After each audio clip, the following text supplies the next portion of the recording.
I want you to imagine that there are, all these courier boys. Each of the courier boys carrying a very precious packet, and he's been told to run through a jungle, run through mountains and difficult terrain to reach that parcel to that one queen who is sitting across the land. Okay, and whoever reaches that parcel to the queen wins. Hello, my dear friends. I'm Dr. Vaishali Bharambe, Professor Anatomy. Today's topic is structure of sperm. Sperm is about 50 to 60 micrometers in length, just 3 micrometers in width, divided into a head, a neck, and a tail. The head, I'm going to just describe this, is a very simple lecture. The head of the sperm. Okay, this is very condensed, one of the most condensed nuclei you will get. It has haploid content, 23 chromosomes. That can be 22 plus X or 22 plus Y.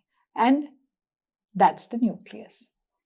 Covering the upper 2/3 of the nucleus is an acrosomal cap. It contains all these enzymes. So use that mnemonic happen to make your memorization of the enzymes in acrosomal cap happen. The neck of the sperm contains proximal centriole and a distal centriole. The tail is that motile part of the sperm which is divided into a middle piece, a principal piece and an end piece. This is the middle piece.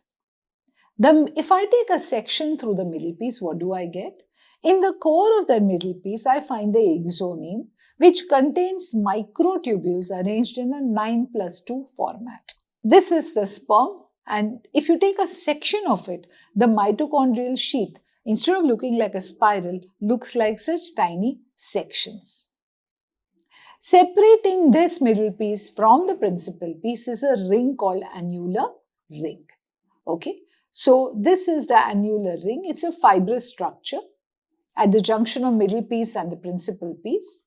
And its function is to provide some kind of stability related to movement of the tail. Moving on to the principal piece, if I take a section through it, I can see that its core again contains the central fibrils and 9 doublets around it. The difference lies in the fact that there are only 7 coarse fibrils. A very commonly asked question is describe the structure of sperm. Write a note on its applied anatomy. This lecture addressed this question. If you enjoyed this lecture, do please like, share and subscribe to my channel. So thank you students. I hope you enjoyed the structure of sperm. Bye.